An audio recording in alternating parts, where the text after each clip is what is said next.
Bonjour et bonsoir.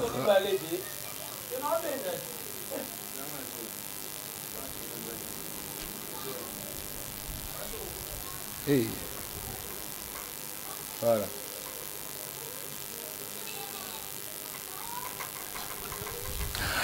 Bonjour et bonsoir à vous, Balandi, à émission Montrez-moi. Montre-moi, ezali moko ya rubrique qui autotie na kati ya chaîne Abiso Kin Pro Télévision. Veut dire montre-moi ezali yozo la kisana ngai, tozo la kisana bay obazotala biso na minute oyo na ba télévision na bango pena makambo yo salaka. C'est ça.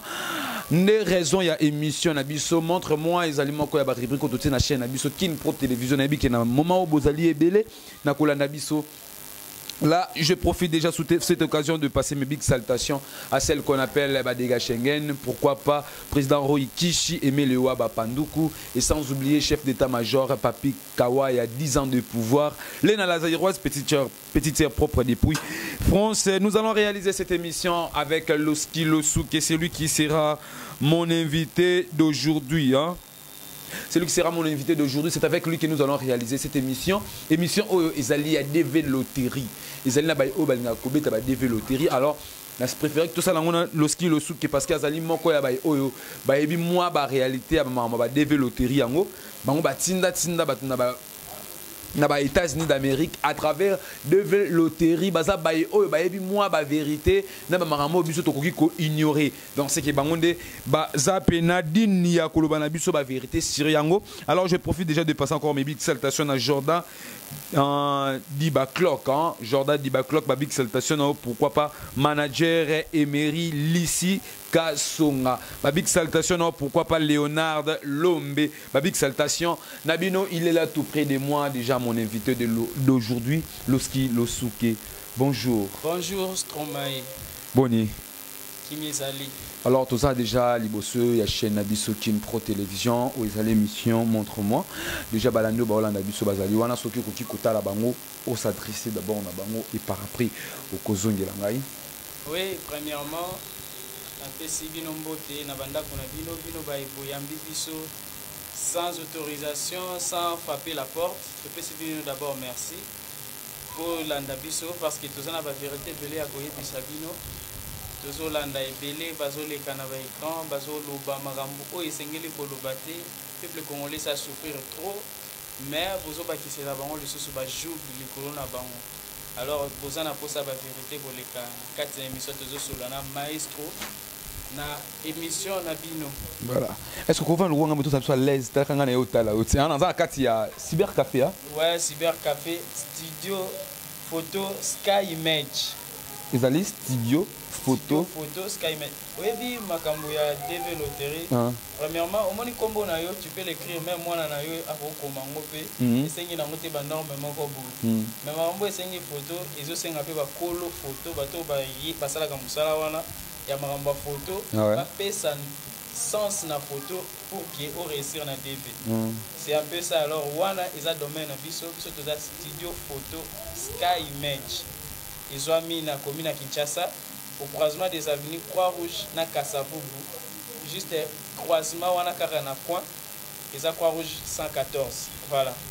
Alors, au suko le vélo mo ah faut batu au bazana domaine ninde ya photo basala yango suko ndenge tout le monde a battu sous on bazana ba cyber café mais biso to yebi que non DV Loterie normalement faut mettre na cyber café yo lelo yo ba biso ma ya photo ndenge ni cyber café c'est l'internet, vous voyez. Et l'internet, c'est-à-dire même moi, Internet, c'est pas seulement une classe caractérisée, moi, vous savez, l'Internet. Ouais. Tout le monde peut l'utiliser. Et là, oui, on cherche de l'argent. Mais il faut que DV a offert, ils ont fait mais frais c'est juste $5 espace c'est mon espace, c'est mon temps, c'est mon énergie et c'est mes mégas. Voyez, cyber azawana asala ramusala internet. Oui. Mais quand tu as ma photo, c'est pas son domaine. Il y a un domaine à été. Ma photo, ils ont ma photographe, ils ont ma studio photo net biso. Quant à l'internet, on maîtrise mieux parce que tous maîtriser nous sur ils ont la carte ils ont exigé et oyo ezosenga yango nde biso lelo toluki bino toye kobeta na baporte na mpona koyebisa bino oyo ezosenga kuna po voir même bamosusu bazokosa bino na bapoint neti ya keboya bobeta même avec passeport ou sans passeport ekotisa mwa baconfusion ezokotisa mwa confusion. Papa Loski, c'est moi mutu naza na mituna et puis oluka nde tolukaka toclaircir donc nini par question et puis réponse par réponse. Lelo oyo ndenge outi koloba lisusu ke bato bakokosa bato ki ya kobeta ofele ya comment ya sans passeport na passeport yango nde siko likambo mpe evandi wana parce que bato baota ekobenga ngai na publiaki moko ya affiche na bino botindelaki ngai mpe natiaki na statut mais batuni ngai me papa ndenge nini sikoyo bino bobetisa développeur est-ce que eza kaka makambo ya passeport bon natala mpe baconfrère na bino mosusu babetisa mpe badévelopperie yango bazobetisa na bango développerie mais ye alobi ete atoza na passeport te yaka okobeta puis okokende États-Unis parce que yo auti koloba kende babiso bazobeta nini te bazokosa bato elingi koloba nini mekana koéclaircir yambo na lola wana motuna wana na s'adresse na bacollègue na ngai oyo balobi bapesi bango batrophée ya DV loterie nayebi te soki nani yango apesaki yo trophée wana po ambassade na oyebisa bino ki ambassade azoreconnaître maison moko te asigné contrat na maison moko boye kebetisela nga bato parce que moto akobima na TV ke non bapesaki nga trophée oyo mpo nazobetisa DV bien nani apesi yo trophée wana. Non, yo zali entre parenthèses mais auto fongolango yo zali jaloux na bay o bazo pesa bango ba trophée. Non, papa. Naza jaloux ni na muto azo pesa bango trophée parce que muto peta pesa bango trophée. Bon ba o ba like ça biso. Ba créer trophée yé mongo pour qui a se faire populaire. Batu ba azala attirer batu ke non pour na se kabeti ça bien on va pesa trophée. C'est ainsi que son na tuni wana réponse fait complimenté parce que muto ko pesa yo trophée à DV loterie. Oaza censé accomplir ce trophée wana eza soit gouvernement des États-Unis soit ambassade des États-Unis na mboka na biso net RDC soit organisation ya DV kuna États-Unis mais yo obimi bapesinga trophée cependant ba organisation na nyonso na totanga kombo aucune de celles-là azo reconnaître ba agence ba cyber comme nous qui non ba petsa la DV zo félé on a disposé les sites pour tout le monde seulement l'information sur la carte on a mususu akoye baté pour remplir yango c'est ainsi il faut pas recourir auprès de nous et c'est pas l'occasion pour la biso to ko sabango to bana ko sakana na bango ko manipuler bango sur certains points. Voilà, on a toute une question il fallait répondre. Sur question il y a passeport ou sans passeport. Oui. Il faut savoir que na carte ya site d'abord avant bino mo boyebi ka avant makambo passeport wana to bana ki ko exiger bino ngote. C'est parce que na carte ya site information wana ezala quitté. Mais suite il y a moi c'est pas que na ça jaloux hein, ouais. C'était ça un peu voilà précédé mon bon. Na ça jalouté par rapport à Batouana mais moi je suis jaloux de ceux qui manipulent la population. Je suis jaloux de ceux-là qui font mal na biso bateto souffrir déjà bamboule belé yo ya obusu ko bakisa eso se passe na kata population. Il faut que ça na mutema mawa, il faut avoir l'esprit de l'humanisme quand même. Mutu ayebike na so betisa DV.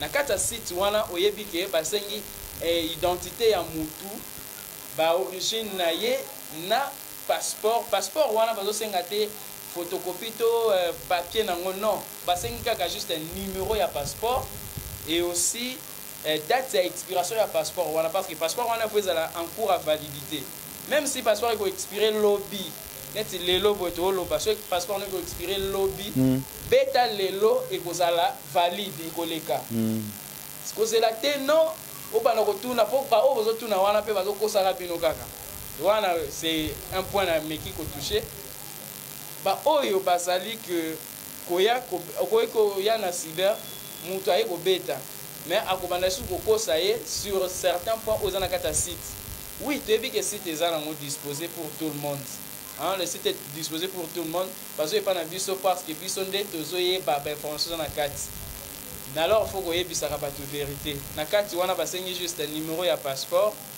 date ya expiration ya passeport na identité au faisant na kati wana c'est ainsi il faut identité aux na passeport ils appellent conforme na ba diplôme na yo ba acte de nationalité ba trésor de nationalité ba document no nyoso wana Mais bato bazoko ça siko bato na point ya sans passeport ou avec passeport. Pourquoi? Parce que bayebi ke ceux qui a lobby alandaka avec passeport a gagné mbongo te. Ah ça la larté. Parce que dans la vérité copie à DV ndenge zaki liboso. Je salue le vieux Jafar en passant que batang o bango babandaki bade o babandi collier la mbongo wana DV loterie la même chose aujourd'hui. Hein batang wana penana lelo eza sunne monté. Pourquoi? Ce n'est pas parce que ma mesure comme belité mais parce que ba conditions est serré suite kaka ya ba o yozo kanisa na za jaloux na bango koyiba ka batu ba dossier. Koyiba dossier veut dire que non passeport eza nango ya yote passeport ibeta uzano na passeport te mais voilà. Exemple liboso comme ezaka nango sans ba condition passeport oui. Comment na mutu azui neti yo zui maestro stromayo zui pena na DV boy. Mutu na cyber na ya moni ke yo zui mais à camoufler dossier na yo, c'est-à-dire à bombi dossier na yo que yé a luke la onsko mutu mususu o aza ressemblant na yo. Azo a teki yango tant mususu 1500 tant mususu pe $2000 allié na ye. Pour yebi que so ya pesi yo mukolo dossier a kolia mbongo wana te. Yo ko voyage okei na yo mais ya olia mbongo wana ta olia $5 beti. Alors batu ba komaka siko ko sala ba je wana. A ozwa mutu a gagné ya zui dossier. Des fois même au début quand les bozo beta bo na peron de bo beta bo. Faut aller veiller. Faut se poser veiller. C'est au début comme ça, on va détourner même pas de ça. Nandingini. Oyo bête na cyber. Après avoir kobeti ça yo, a koki kozwa information o ils a accusé de réception papier oyo ba pesa ka yo sima ya kobeta o e permettre ka mutu a vérifier résultat na. À ta place mususu, à ta place oyo beta kité. À ta kuto voyager ki oui.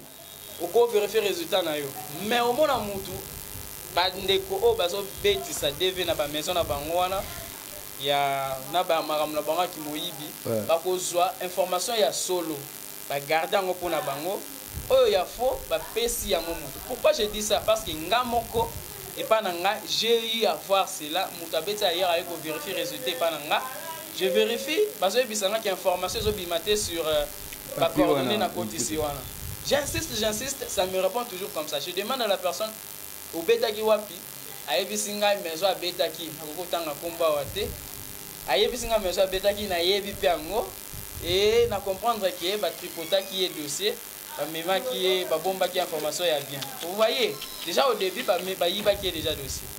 Il y a un autre exemple mutu moko maman moko yaki ko accompagner camarade na na bureau na nga na maison na studio na nga pour ki abeta DV et tant on ndeko na ye camarade na ye wana beti ngana tuni ndeko na ye bongo yo okobeta te ya bisinga no ya sina beta ki mutale batu balikaki na ndako babetisa ki kutu ngai na mwana mais bakangai ka nga moko photo ngana surtout ki tche babetisi yo na mwana za âge ya bisinga no mwana za na mwana mukie 5 ans OK mais bakangi mwana photo te habité bakangi mwana photo te mais comment babetisi yo na mama mwana plutôt na mwana mais zikaka mama kaka photo. Or, identité, nous sommes réclamer, déclarer. Il faut photo na yezala, il faut identité na yezala. Vous comprenez déjà que par là, bayibaki, basalaki, maman, on a chez donc, baïna va on au filet pour na bana pour ça dossier na identité na photo na pour qui balle la ngombo comme je vous ai dit. Alors très chers amis internet, Balandi émission Montre-moi. Je vous demande d'abord de vous abonner massivement à la chaîne Abisso Kin Pro Télévision pour que Mamaboué et comme l'Arabiso. Alors le skill au souké. Tant on t'a bêti de vélo terribongo, qui est né de maman na basali bango jiwana, qui abimisi siko bon n'a évité. Tout comme dans le moment il y a passeport. Tout le monde non maman wana ba escroquer na lolengi wana comment ba ko escroquer muto yo aza na passeport ba beti na passeport na ye muko. Non, là j'ai nazolo bandé avant ba koma ko exiger passeport lelo. Donc c'est que lelo ba à cause ndé ya ba magui wana nyoso ndé ba koma siko ko exiger numéro passeport pour na nini. Parce que tant ou déjà au début au beti na numéro no ya passeport.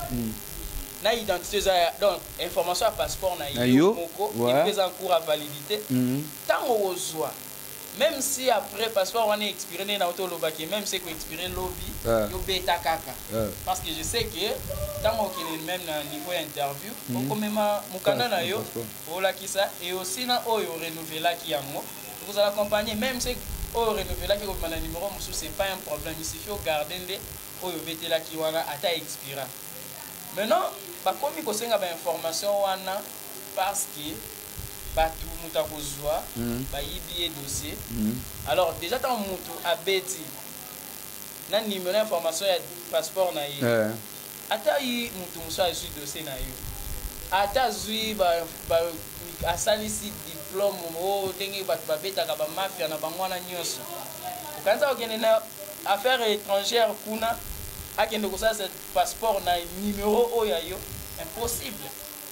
Alors bimisa on a date d'expiration wana impossible na elongi na yo impossible osomona de côté mundele ta ma comprendre je bato baso me marché na ndenga mabe yango yepe assurer. Donc en vérité ça nango passe pour na ba o bazangi ba passeport mais ça bien pour na ba sécurité ya ba dossier na bino. Et ça bien pour la sécurité ya ba dossier na bino même lorsqu'il le soukenga mikolo na otambola pe na mwanzela avant kutu banda na monaki batu babandaki déjà kosala ba biloko wana utolo bana bazokanga batu ba photo avant kutu banda parce que tu as dit que non lisolo ya exigence ya ba passeport ezalaki déjà na année oyo yuti koleka donc ba maintenant souti na année oyo mais tout le monde qui va nous choses d'abord ko sala yango mais aussi nota ba yebi que non ba za ko exiger passeport mais bon pas non ça on peut au fait les choses bi ambongo mbelongi ndo tu koloba que non ba olia to bambongo mais on ba ça ngo fait parce que pour na ba to wana sort na bango zani papa yo ondimi la mukina tongo obimi na yo kaka obana kutokana sa moyi surtout ba moya mikolo tokana sa moyi otambola makolo yo moko mifite la transport pour que ne kobetisa mutu ofile et puis mutu wana pas zui ozui kaka donc yepe kaka donc bénéfice ya ye kaka yo ndimi yango penza kiza clair eza ba jesu oleka wana na se batu baza na posa ya kozwa plus de batu abetisa bato ebele de sorte en croyant que obetisa ebele aza pe na mwa chance ke mwa nombre pe ya bato ezala mwa chance ya ke bato ebele pe basopana ye ezala oyo bazosala avant gel betama wana che ebandaki le 7 aussi le 7 octobre esila ti le 10 novembre permettre nga na fongama parenthèse moke na conseiller bandeko na nga congolais ke kozela suka te nalobi te ke chance eza bato babetaka na ebandeli to na bao babetaka na suka to na katikati nazoloba nde kozela na suka te parce que sincèrement je vous dirais site ekomaka kilo tango ekomaka saturé tango vers la fin même na kati ya site internet ya DV ba informer déjà que faut pas kozela semaine ya suka parce que ça comment serveur na bango ekomaka saturé et tant que saturé au moment où beti go tindi ezongisi yo eboyi kokende etindi ezongisi yo ya zéro. C'était une parenthèse ya koyebisa bino.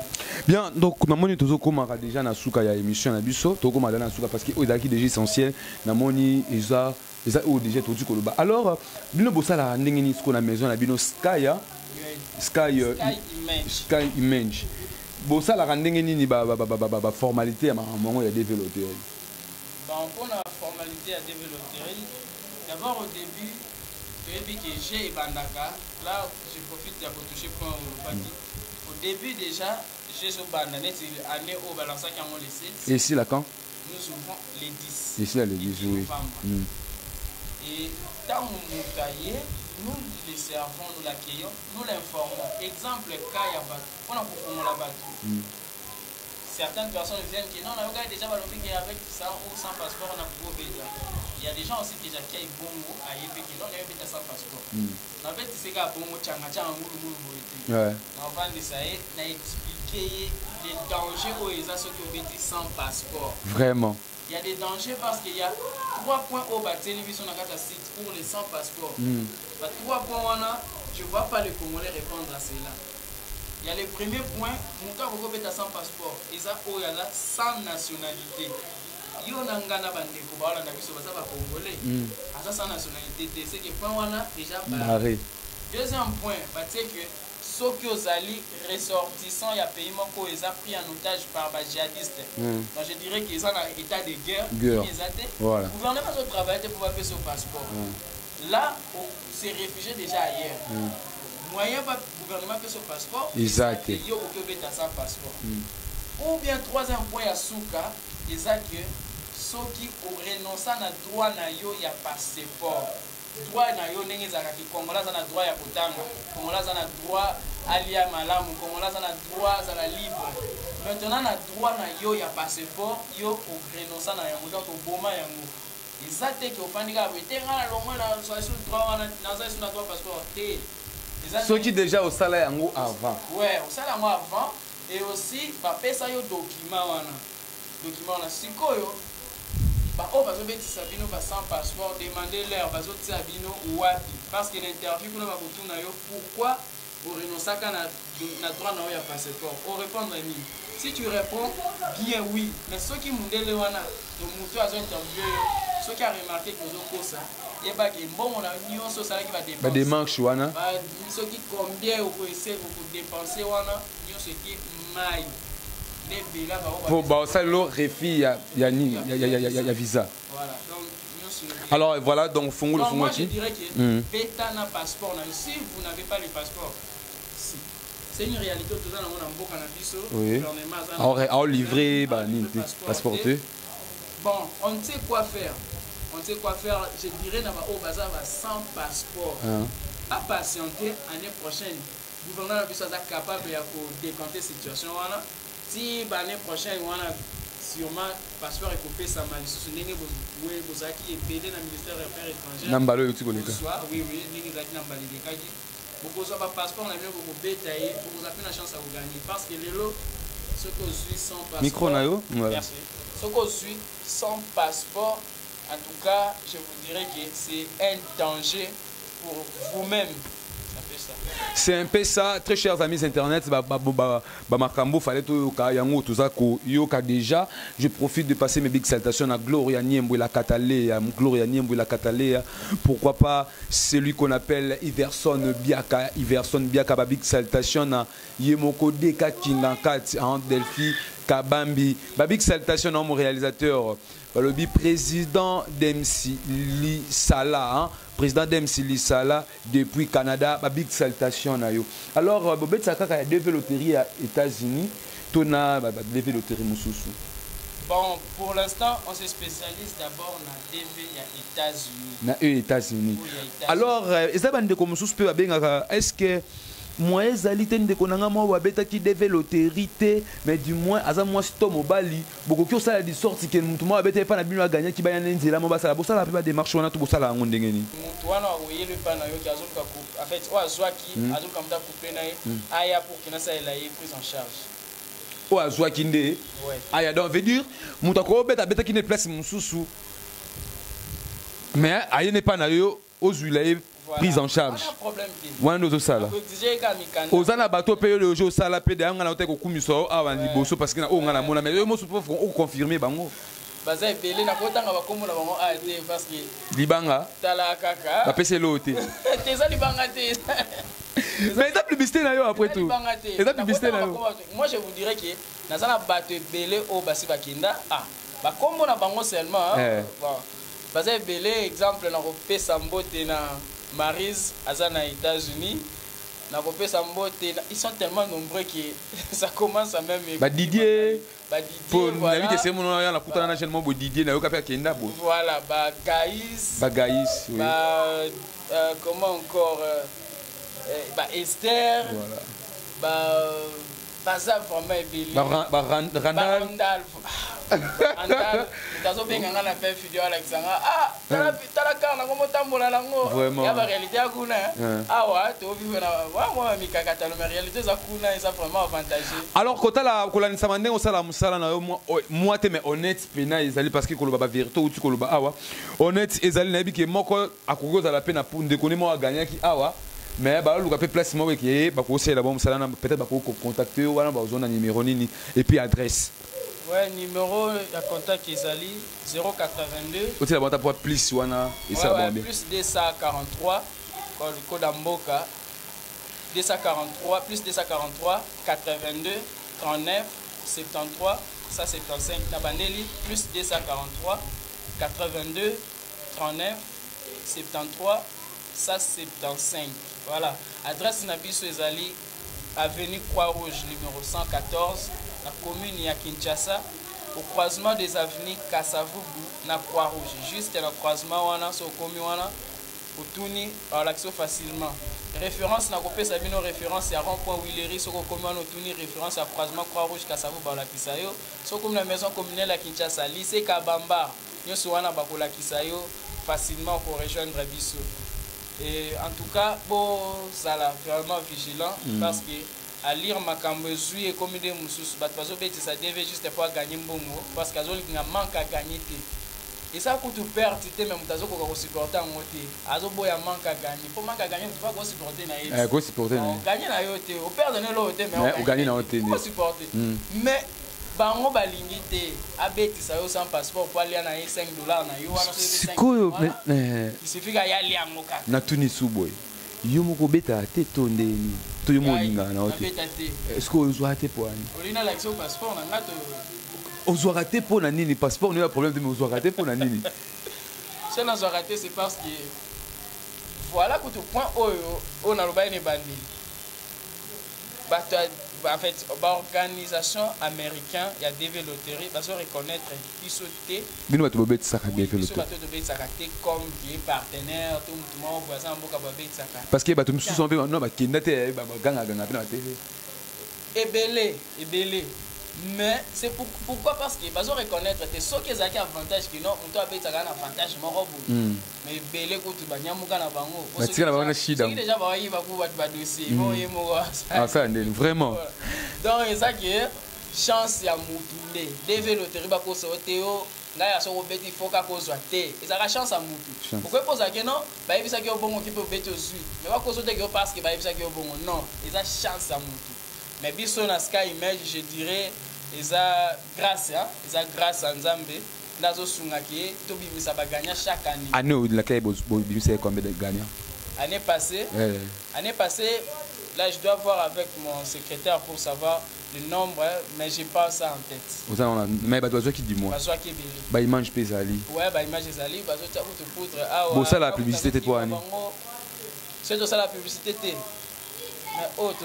ils ont déjà publicité. Déjà une publicité de les caper dans la télévision. Bien, très chers amis internautes, nous sommes à la fin de cette émission. Déjà, je vous rappelle que j'ai réalisé cette émission avec celui qu'on appelle Loski, Losuke, Azali, Nani, DG à Maison Sky Image. Sky Image, Azali, spécialisé dans la photo. C'est ça, non, il mange. Dans ce qui est comme il mange. Dans le domaine il mange bon bazali na spécialité na yango donc c'est que peut-être poser na mikilo za na poto événement mo ya ndeko na ça la mana Kinshasa awa oza na posa maison mo ya sûr ba assurer événementiel na auto événement na yo numéro 1 ndeko na nga auto kopesa wana ba ko assurer yango sans problème. C'est avec lui que nous venons de réaliser cette émission monsieur Loski. Moi quelques personnes merci. Ouais, d'abord merci yo ndeko landi biso na ndako merci belé pour la disponibilité tant pesi biso pour na koyoka biso na pesi maestro Stromae de la presse congolaise merci ya koyeba ko se déplacer ko ya na bureau na biso pour na kopesa bo solo na population na biso oyo bakosami mingi merci beaucoup na pesi mbote na Platini Milano na pesi mbote na Jado Kumejonge na pesi mbote na Leonardo na pesi mbote na batu nyonso o bazopesa biso confiance comme population congolaise nyonso. Merci beaucoup pour la confiance na bino. Avec la grâce de Dieu, au réussir et pas Nabiso et au Coquin États-Unis. Merci. Bien, très chers amis internautes, nous sommes déjà à la fin de notre émission qui a été présentée par moi, votre humble serviteur Merveille Kweli Touka, maestro de la presse congolaise. Je viens de réaliser cette émission avec Loski Losuke. Je ne peux pas mettre fin de cette émission sans avoir remercié Papa Formidable. Hein? Papa Formidable, Big Saltation, pourquoi pas celui qu'on appelle Rigo Kiyama, Big Saltation, Ridi Giama, Coach Giama. big salutation à bino et pourquoi pas Sandrine Mungoza, big salutation à yo, Carle Bambori et sans oublier celle qu'on appelle la patronne, hein, la patronne Gaëlle Chouga, la patronne, big salutation na bino Wanezala qui merveille quoi dit tout cas, abonnez-vous massivement dans notre chaîne Kin Pro Télévision Mai Oba Utskoloba Awa, Isapena, ya solo au cas de soucis, Bobenga Sky Imange, Bako Zalawana Pona Kosunga bino ko soutenir bino ko orienter bino lo lengenini makambo ekenaka. Abonnez-vous massivement ngaina bino tomonani mbala ya sima. Big up loske